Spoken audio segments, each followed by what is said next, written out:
Just like our favorite houseplants, websites need a little TLC every now and then to stay happy and healthy. That's where website maintenance comes in, and believe it or not, it can actually be kind of fun.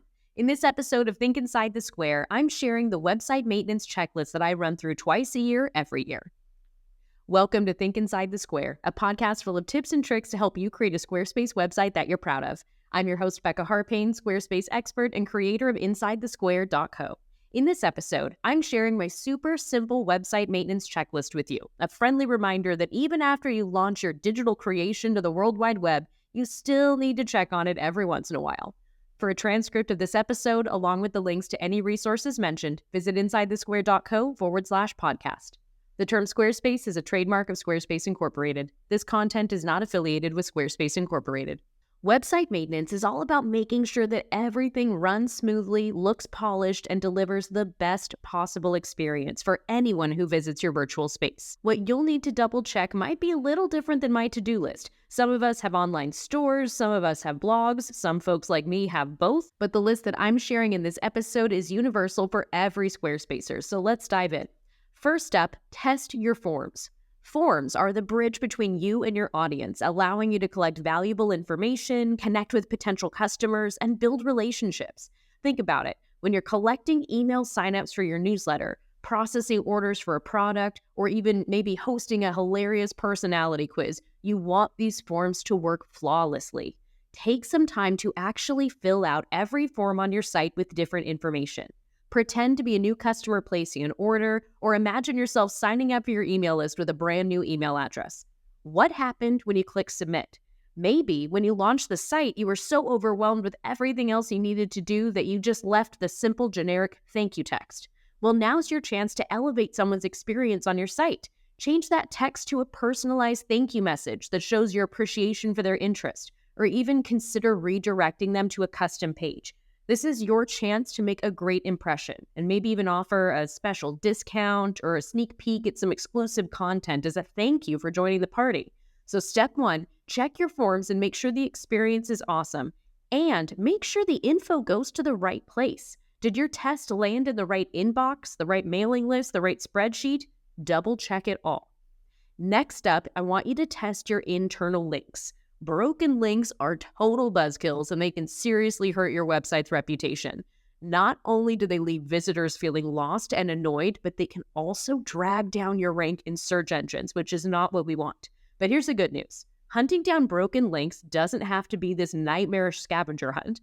There are a ton of free tools available online that can scan your entire website, and they do it super fast. I'll include a link to a few of my favorites in the show notes. Once you use one of those tools and you have your list of broken links, fixing them is usually as simple as just replacing it with the correct URL or removing it entirely if the page no longer exists. If that's the case, consider setting up a URL redirect using the URL mapping feature inside Squarespace. If you remove a page or there's an outdated page, something that no longer exists, but you still want to send them to something new and relevant, you can map the old URL so it redirects people to a new one. You'll find this under Settings, Developer Tools, URL Mappings. By taking a few minutes to fix those broken links and direct people to the right place, you'll keep your website running smoothly and ensure a frustration-free experience for your visitors. All right, next up, I want you to double check that you've optimized your images. Large, unoptimized images can take forever to load, which can be really frustrating for your visitors, who might click away before they even see your amazing content. Thankfully, there are free tools out there like TinyPNG that can compress your images without sacrificing quality, making sure that they load lightning fast. But it's also important to remember that PNGs are generally larger than JPEGs because JPEGs are a single layer. So I try to use a PNG format only when I need a level of transparency for something like an icon, for example, or even the favicon in my browser tab here.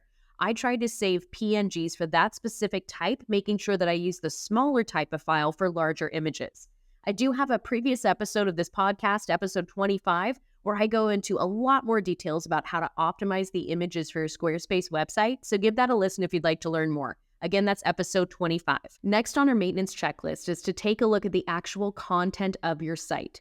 First up, search engines love fresh, new, and relevant content. They're constantly crawling out and indexing websites, and new content is like this flashing neon sign that says, hey, I'm still here and I've got more to offer. Regularly updating your website with new blog posts, updated product descriptions, adding reviews from your products, or maybe updating your service offerings. This can help you stay ahead of the curve and climb the SEO rankings.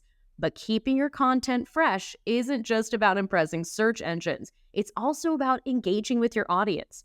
People crave new information and new experiences.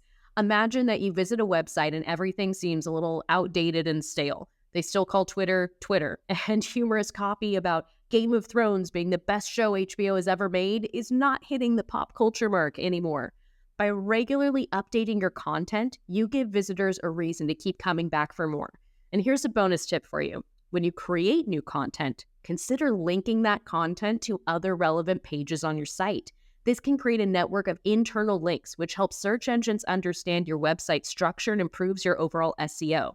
But it also helps your website visitors. It shows them that you've got so much to share on a specific topic, you just can't stop creating content about it. If they love what you wrote in one blog post, they'll probably want to read another one that you've written as well. So try to add additional links to new content on other relevant pages in your site.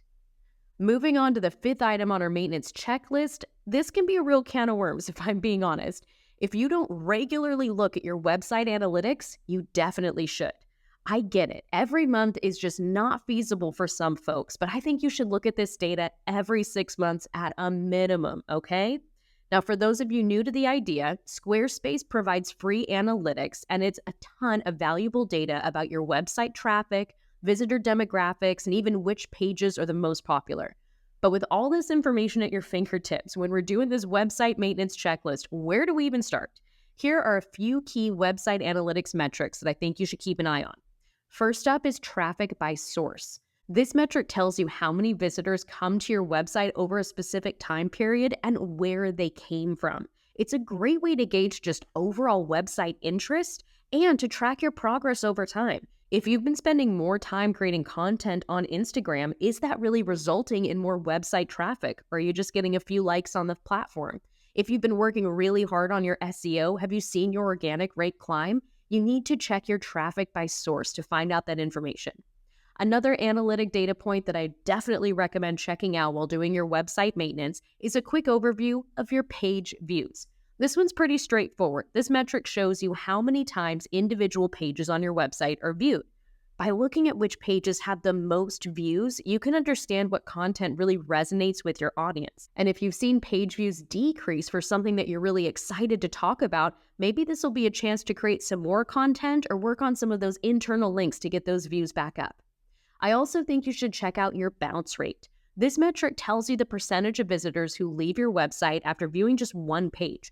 A high bounce rate might indicate that they're not finding what they're looking for or that your website could be slow to load. For a more in-depth exploration of website analytics and the 5 essential metrics you should be tracking, be sure to check out episode 20 of this podcast. I might be biased here, but I think it's worth a listen. That's episode 20 of Think Inside the Square. All right, moving on. Let's talk about mobile maintenance. The internet has become a mobile-first world with more and more people browsing the web on their smartphones and tablets. And that means making sure there is a seamless, enjoyable experience across all devices when visiting your website. It's no longer optional. It is crucial. If your website looks amazing on a giant desktop screen but becomes a jumbled mess on a phone, you are alienating a huge chunk of your potential audience. Mobile users are impatient, and if your site takes too long to load, or if it has buttons that are too small to click, text that's too small to read, visitors will just swipe away and move on to the next website. Now, Squarespace does have a feature inside the editor called Mobile Preview, where you can look at what your website would look like on a smaller devices. But don't stop there. That is just one screen size. And being a responsive website builder means your site is going to look different on an Android versus an iPhone 5 versus an iPhone 6. It's all totally different. I want you to grab your own smartphone or tablet and do some real-world testing. Here's what to look for. Starting with the layout, does everything fit comfortably on the screen, or is there unwanted or overlapping or zooming required here? Auto layouts like collection lists or gallery sections in Squarespace, they're set up to fit perfectly on every screen, but fluid engine sections can have overlapping content if you aren't careful. If anything is overlapping on a smaller screen, hop in to edit the page and make sure the blue outlines for content blocks are not overlapping. This is especially important for text that could get hidden behind images. Same with buttons. Double check that nothing is overlapping on mobile, unless that's specifically how you designed it. Just be careful with those layers, okay? You should also test the buttons on your site on a physical phone. Are they easy to tap with your finger, or are they too small or too close together? You should also make sure that your site loads quickly and scrolls smoothly on a mobile device. Make sure it doesn't lag or stutter. You might want to rearrange some of your content so fast-loading info like a block of text is at the top of the page, and other content that might take a hot second to load is further down the page. That can make a more enjoyable experience for someone browsing your site. Again, I want to encourage you not to use the editor for this, but actually test on a literal phone. Dimensions are always changing on these devices, and it might not look as awesome as you think it does. All right, we talked about your forms, your broken links, optimizing your images, updating your content, taking a look at your site on mobile, but there is one more thing that I do when I'm doing a 6-month maintenance check: social share images. When a link to your site is shared on a social media platform like LinkedIn or Facebook or another platform, what happens is that platform will want to pull a thumbnail image to display with the link. You can update that image yourself and add a custom social share image for every page, post, and product on your site. But here's the catch.